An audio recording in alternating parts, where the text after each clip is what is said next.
So today, Michelle asked me, I don't know if it's been a couple months, feels like I'm yelling. Is it a little loud? A couple months ago, she was going to lead us like she's been doing with Psalms again and asking different people.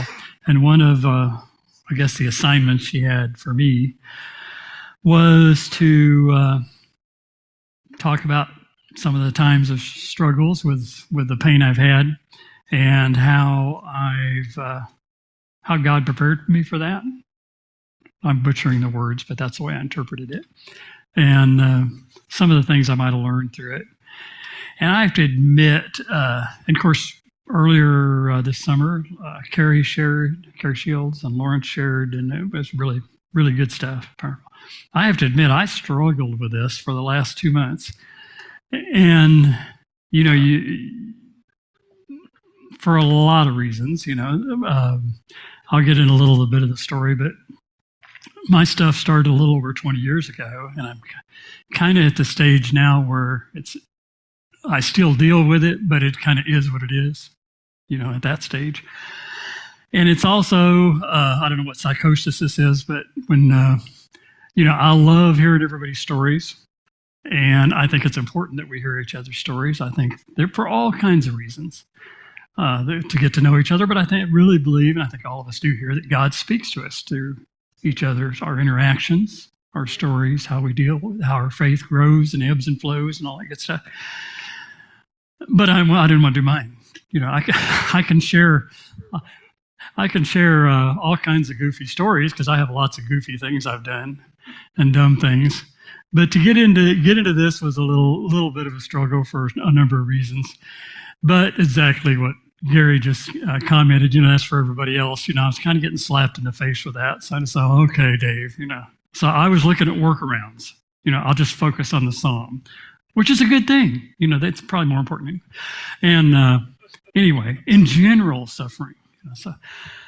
But I am going to share a little bit of what I dealt with.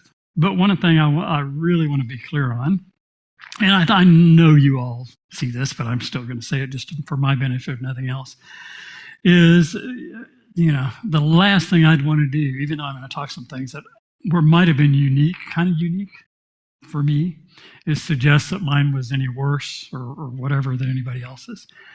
And I was thinking about this, and I was thinking about, of course, in our little group, all the things that you've been through and are going through, you can't even quantify some of those things. But if you started thinking and looking at the psalm we're going to look at, if you started listing the different types of suffering in the world that individuals have, we couldn't fill this room. Every wall wouldn't even start.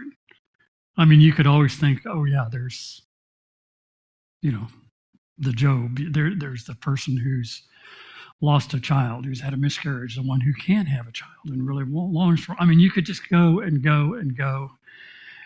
And in one sense, suffering is suffering. In another sense, it's very unique to our experience, the baggage that we've had coming into it, whatever, you could go through all those things. But so I'm going to share, basically my experience. And I think the other part of that is, we all know that comparing is not a healthy thing, and it's something we're not to do. This person's got what seems like a better job, or has more financial security, or there seems like their family's all together, or whatever you pick it up. Well, that applies to suffering too.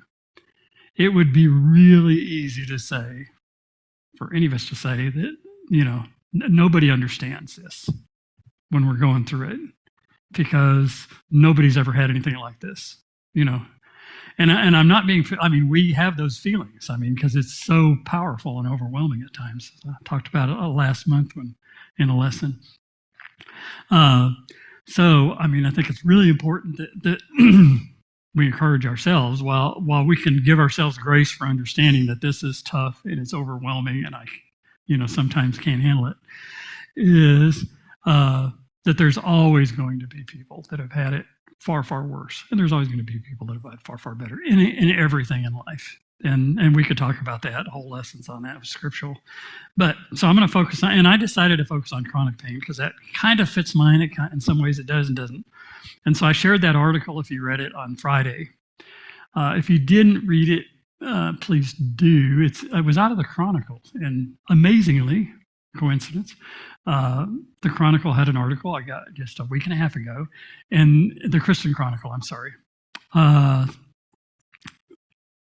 always gotten it because I worked at Austin Grad, and every staff member did, and we still do. And it's got some, good and so-so stuff, but it always has inspiring stories. And the editor writes about their experience. His wife has chronic pain, and relatively young couple, early 40s, and children and all that. And to me, it's a very inspiring. It hits the point, very inspiring. So read that if you didn't get a chance to. I've got some copies here. I won't give it out now, but if you'd like a hard copy, I have some. Let's see. But hopefully you'll find some encouragement. I can't say that I have all of this wonderful advice on how to deal with suffering. Okay. I want to start with something, though.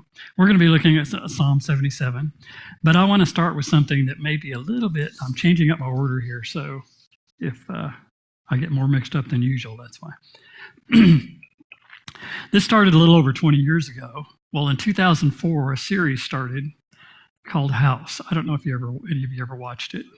Okay, it's a medical drama if you didn't. It's one of the ones where the big thing is, this person has this mysterious thing that nobody can figure out, and they're plotting through how to figure out what the illness is. And of course, we loved that. Carolyn went into nursing, and of course, I was dealing with my thing, had gotten pretty familiar with doctors by that point, as I share. And how the thing that really caught my attention is House is, I'm pretty sure, the only character I've ever seen in a series that is deep. Part of the main core of the series is his pain. He is dealing with pain constantly. The other part of the series is he's not a likable character. He's crude. I was watching clips and again, and I was reminded how crude he is. So I'm not recommending this. He's rude. He's just downright mean to people. People leave him discouraged, messed up. There's not a redeeming quality in this. That I'm going to show you some video clips I put together just to illustrate a few things, but I've left out most of the bean stuff. So, but this is not a, what's that guy, Tim Keller or Max Lucado feel-good video, but it will give you a sense. So if you could play that, I appreciate it.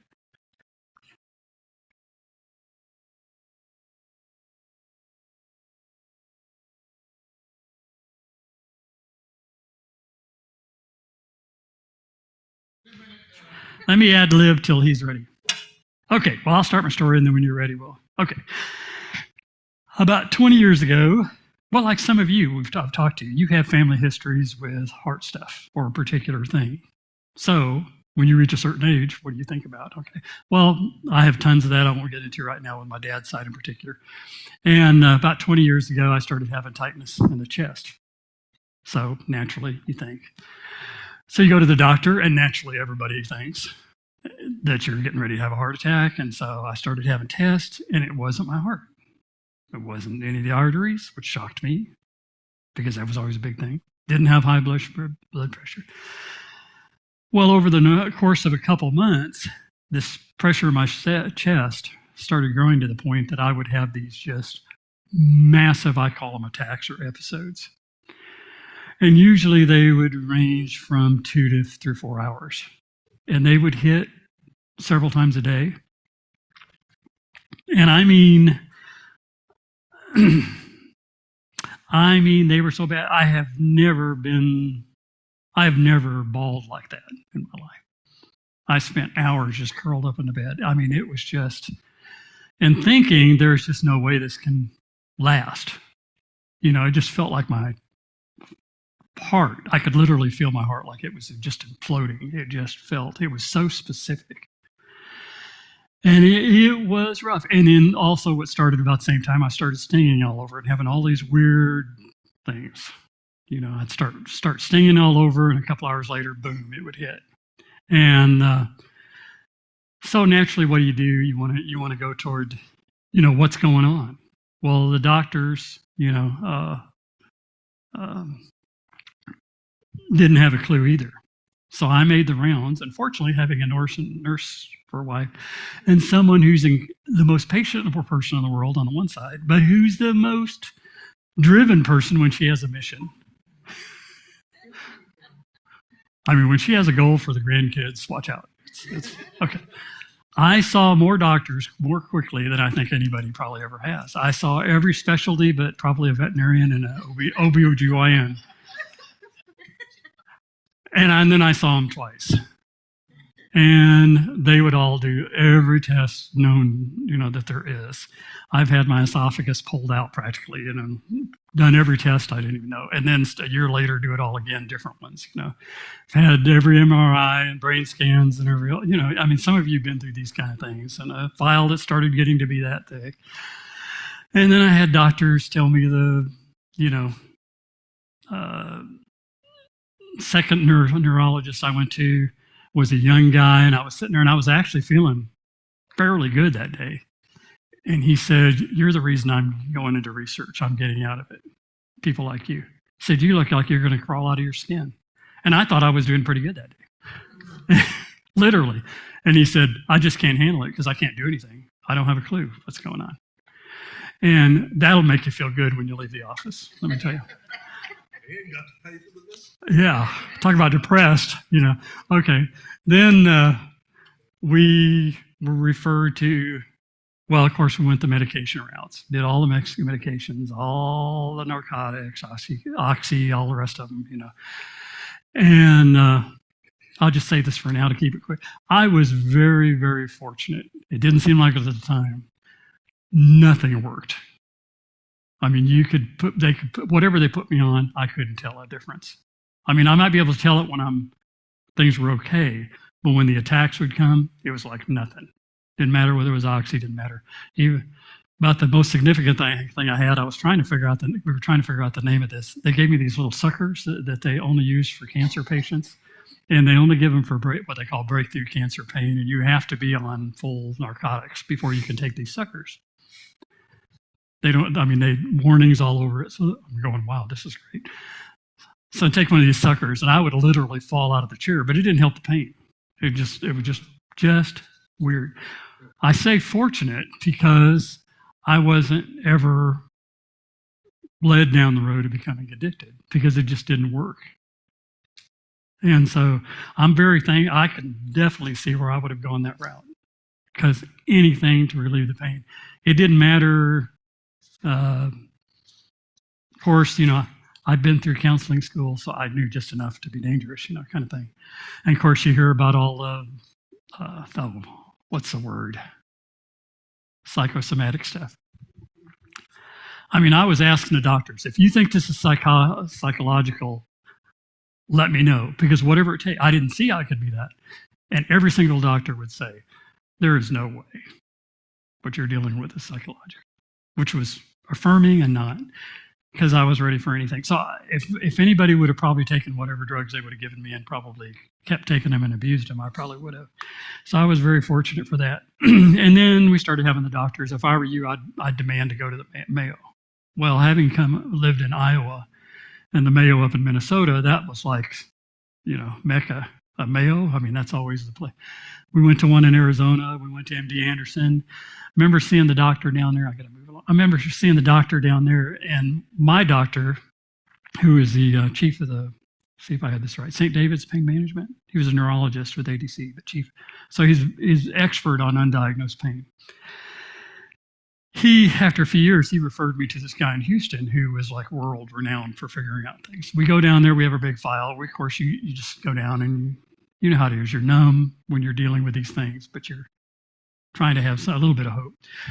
Go in, bring the big file, and saying, I'm relaying that it's just so specific. It's just so hard to understand that there's not something there. It just feels like there's a knife right here. I can tell you the exact point. And he just looked at me, and he hardly even looked at my file, and he said, it's hard to understand. When I said it's hard, he says, no, it's not. Almost every patient I deal with, we never figure out what they have. And I see thousands of patients. And that was about the end of that. I mean, the Mayo did their thing, and they did a lot of things, and it was good. They reaffirmed that Austin's a pretty good place to be. They said Austin had really done a good job. They'd done pretty much everything they could. So anyway, that's my story of chasing through that. Let's see. Are we ready with the video? Let's do that, and then I'll finish, and then we can get on to the sum. Thanks.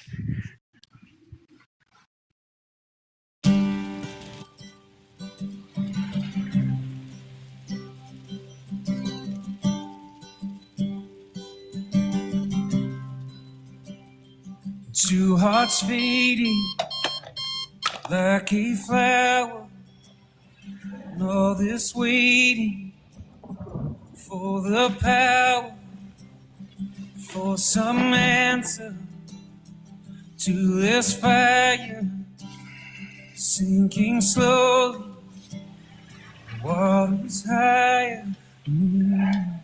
Desire, desire,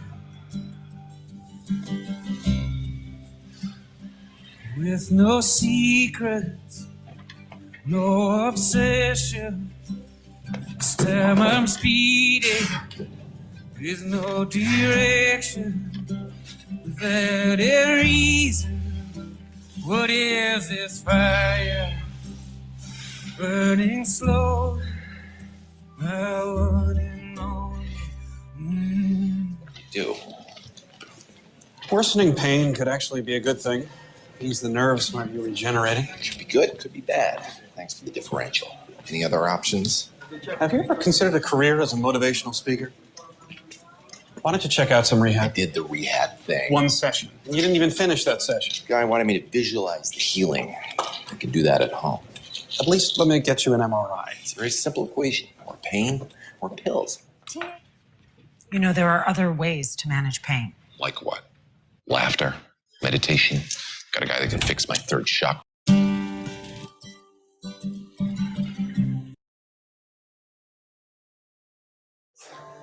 I need to Finish that session. The guy wanted me to MRI. It's a very simple equation. More pain, more pills. You know, there are other ways to manage pain. Like what? Laughter, meditation. Got a guy that can fix my third chakra. You're addicted. I need a favor. I'm not in a giving mood. It'll help us both.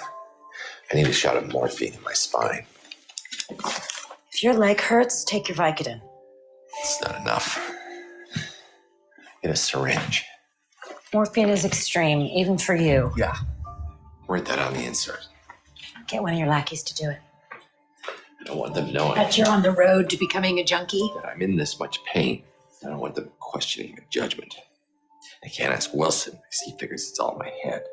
Well, I agree with him. I'm going home. What about this? What are you doing? Is this in my head? I could swear I remember a thigh muscle being here. I'll get a syringe.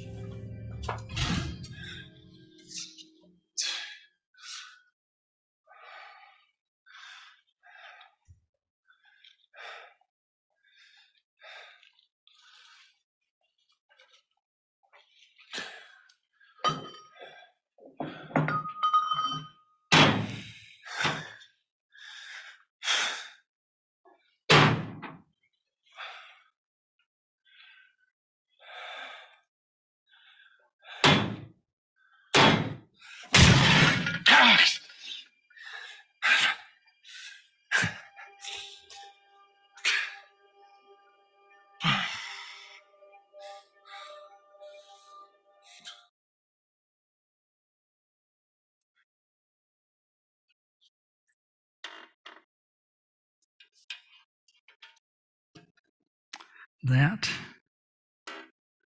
I just thought they did an amazing job of working that in.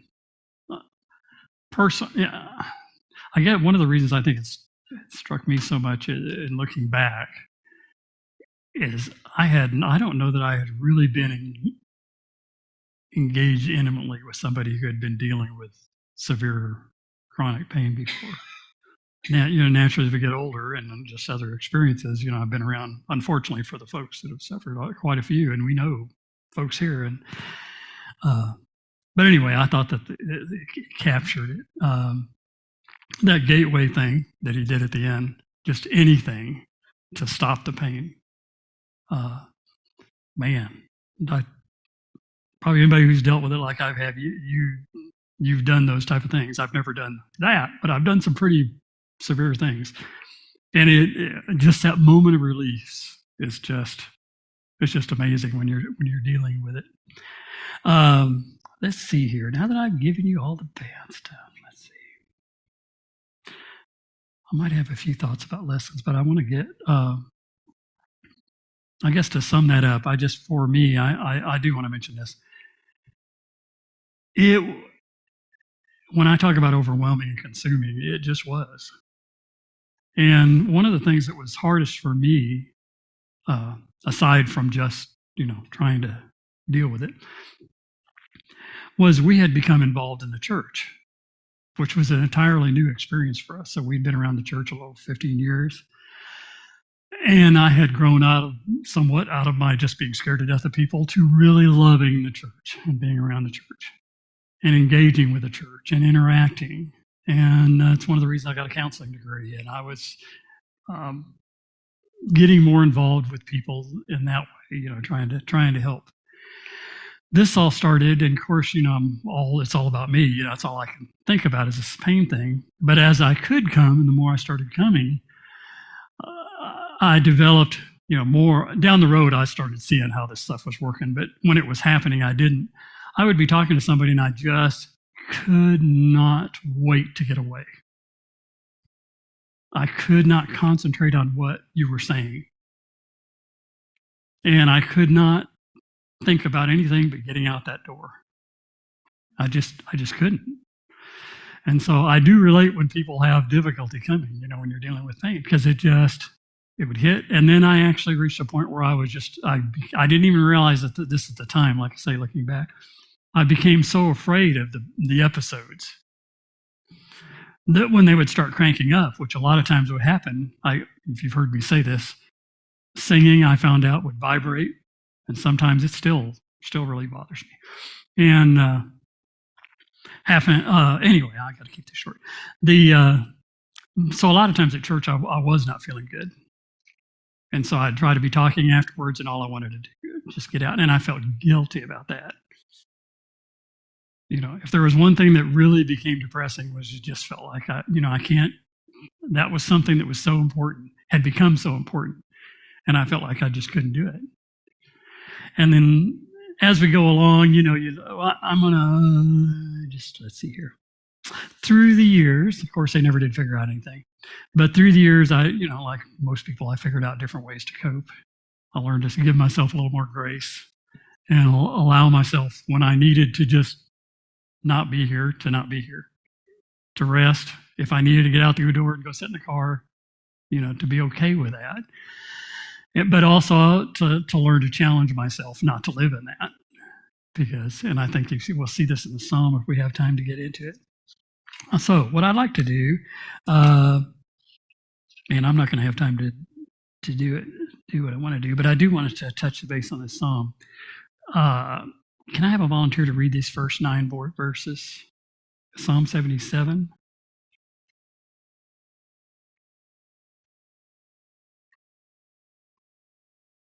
Gary? Thank you.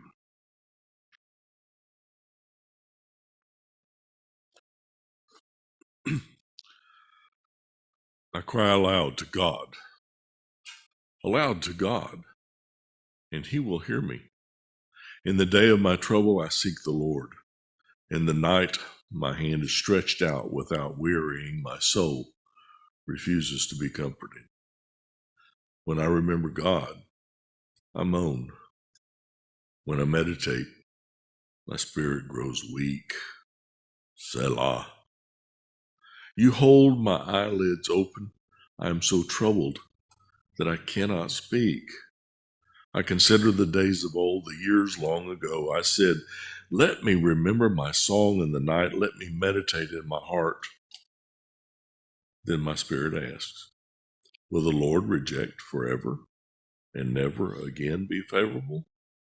Has his steadfast love forever ceased? Or his promises at the end for all time? Has God forgotten to be gracious? Has he in anger shut up his compassion? Selah. Thanks, Gary. In full disclosure, I was looking for a psalm, and there's a lot of lament psalms, which I'm thankful for. If you have seen Chosen, this was even one of the ones I was considering, and then on Chosen, one of the episodes, they use this psalm. It's pretty interesting, and they use it pretty effectively, I think.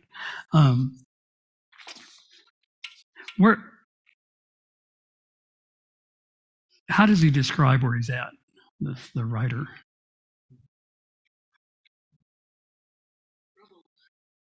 Troubled, hopeless, in the desert. Reminiscence of what it could be. Gary said, reminiscent of what it could be like. That's interesting. I'd never thought of that.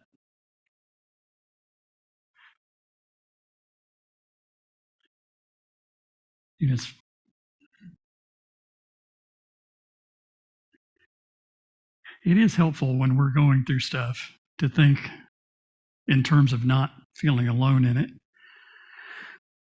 to think that some person 2,500, 3,000 years ago was going through something so significant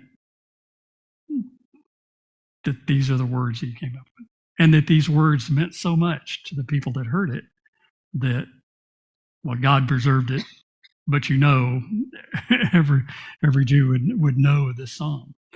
Because you have a tendency, like I said, to think, all you're thinking about is yourself. You realize that? Oh, let's see. We're going to read the second half, but before, I guess I'll throw, just because I've spent the whole time talking about how rough it was. Danny said something to me. I called him Rabbi Danny Feuerstein. That's my new name. He was relating a story about somebody who'd gone through some struggles and had come out so strong, and that person, I'm not even going to say gender, that person had a foundation that they didn't even know that they had.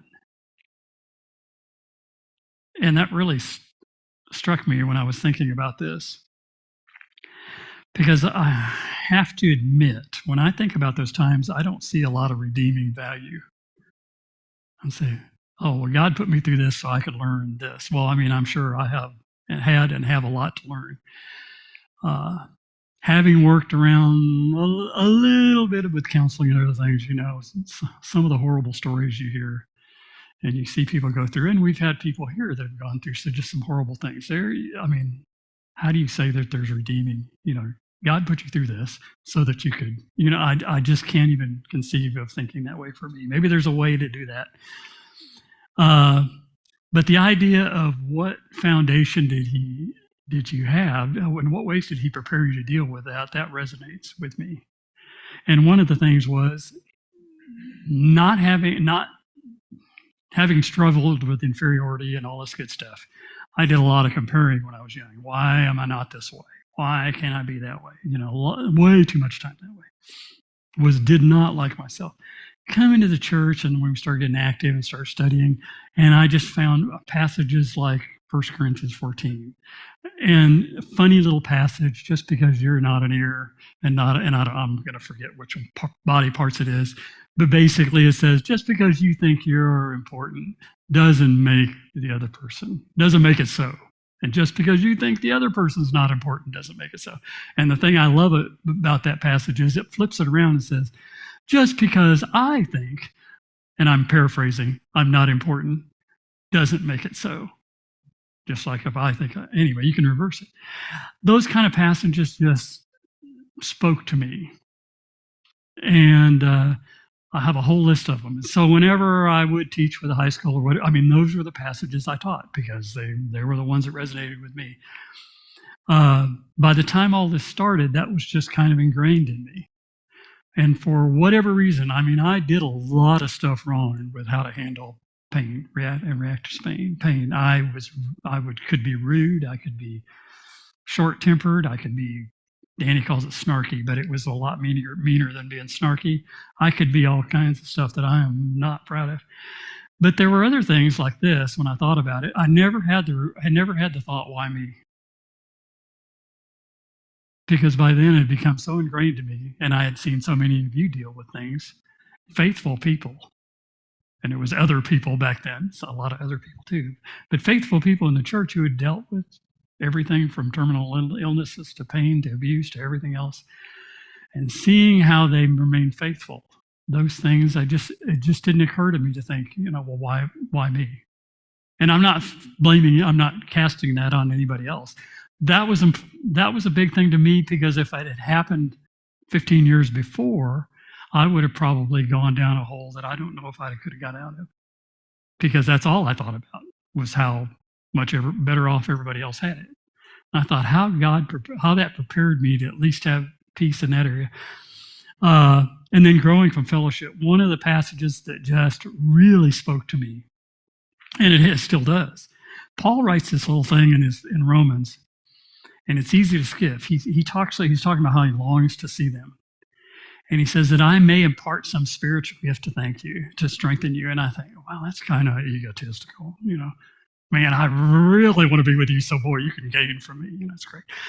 But then he goes on, he clarifies that we may be mutually encouraged by each other's faith, both yours and mine. And to me, it's that same kind of twofold thing, is that we need each other's faith. Even when I feel like I have nothing to offer, God may be working with me, through me, and is probably in some way, if I allow him to. And the vice versa part of that. And that idea, just, with many other passages, even though it was really painful in many ways to be around people, I knew I had to be. And I'm not saying that as a great pat on the day bat. I'm just saying that kept me going from just totally withdrawing within. Of course, Carolyn, I mean, there's all, Carolyn, so there's no way would have made it through. When I was thinking of passages, and then thankfulness and the Holy Spirit is the other passage I want to throw at you. We all know how prevalent thankfulness is in Scripture, and it just pops up everywhere. I mean, from the time God's ordaining the Levites, and he appoints people to give thanks all day long. I mean, who appoints people to give thanks all day long? I mean, that's my job, is to give thanks all day long. I mean, somebody else is going to go out and be a battle line, another person going to pray, and my job is to give thanks all day.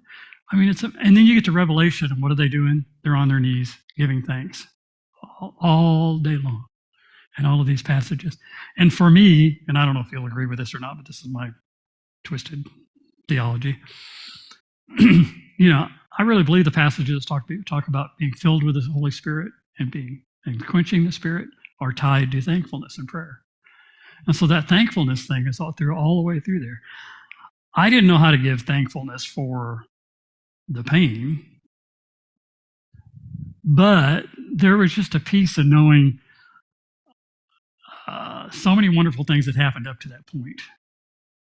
In finding God, of course, finding Carol and the family that we had, but just the experiences we'd had in the church and meeting the people.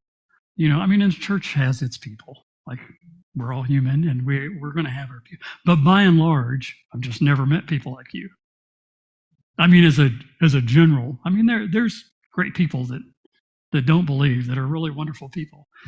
But by and large, the people I meet in the church, it's just, and so that just gave me a certain amount of peace. And just knowing, if this is what there is, this pain's it, or when the doctors were saying, well, this doesn't look good, whatever it is, it ain't good. And one doctor thought there was a chance it was a tumor, that this particular type of tumor, and I don't remember the name of it, affects the hormones and all that stuff. But it's probably not this, but if it is it's too late. Because by the time it does this amount of, you have these symptoms, there's just nothing they could do. One doctor said, lymphoma wouldn't be a bad outcome here. Of course, I know lymphoma is more treatable than what I knew at the time. But I thought, I just had a certain amount of peace about that. Of course, I have the most calming spouse in the world. So that was my lesson. Let's read the rest of 77. And man, I really wanted to have time for y'all this year. But would somebody, I haven't given the handout yet. And I can't find the handout.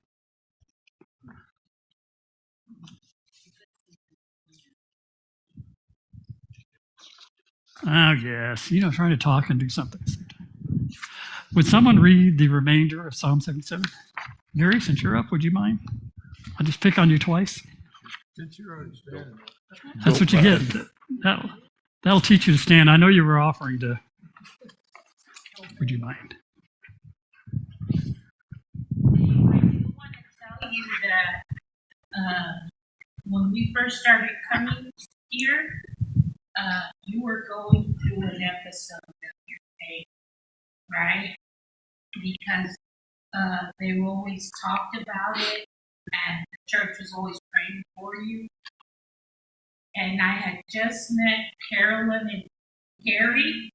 They were like the tag team welcomers around here, and they were awesome about it. Also, they had kids like the same age as our kids, and then I put it together that you were the husband of Carolyn, and then I thought, oh, that man is Carolyn's husband. I did always think, why is they're such a good family? They're so sweet. Why does God keep torturing that man and letting him have so much pain? And so when we would pray, I would always pray, dear God, take that pain away from that man. Why do you so? I'm sorry you had all that pain, but it did help me to go back to praying. Like we grew up in the church, and we went away for a long time. And when we came back, it helped me to go back praying. And it was a lot for you. Because I couldn't believe there was such a good family, that I saw as such a good family that reached out and this and that, and that you were suffering so much. At that time, we talked about it a lot. And I'm sorry you had that pain, but it really helped me to go back praying about for someone or Wow. in those ways. Thank you for sharing that. For those of you on Zoom, I'm just seeing others in pain can drive us more toward or back to prayer. Hardly even know what to say at that. Let's read this rest of the psalm because I thank you. The psalmist writes, Then I said, This is my grief, but I will remember the years of the right hand of the Most High. I will remember the deeds of the Lord. Yes, I will remember your wonders of old. I will meditate on all your works and on your mighty deeds. Your way, O God, is holy. What God is like our God? You are the God who works wonders. You have made known your might among the peoples. You with your arm redeemed your people, the children of Jacob and Joseph. Selah. When the waters saw you, O God, when the waters saw you, they were afraid. Indeed, the deep trembled. The clouds poured out water. The skies gave forth thunder. Your arrows flashed on every side. The crash of your thunder was in the whirlwind. Your lightning lighted up the world. The earth trembled and shook. Your way was through the sea, your path through the great waters, yet your footprints were unseen. You led your people like a flock by the hand of Moses and Aaron. Thank you. I tried to pack a little too much in here. It's such a neat psalm to me. I love the I will remembers. And I can envision the emotion with those I wills of not having the strength to pray, the spirit's failing or fainting, and just struggling to say, I will, forcing the person forcing themselves, because we've been there, haven't we? And I will remember. I will continue. And then there's this little side. There's lots of stuff we could talk about here. We all know the footsteps in the sand. This one's the kind of the reverse to that little twist. Your way was seen through the sea. Your path through the great waters. Yet your footprints were unseen. You led your people. How cool was that?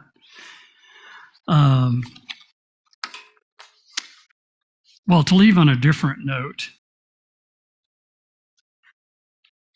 I know a lot of great stuff was said there, and it's very, very touching. But one of the things she said, "Oh, that's Carolyn's husband." You reminded me. For probably 5 or 10 years, I was Carolyn's husband, because I was usually hiding behind a potted. We had a potted plant down here, and of course she's, who she is. So I'm still Carolyn's husband. Thank you, Michelle. I'm still mad at you for making me stretch so much. Thanks. Thank you.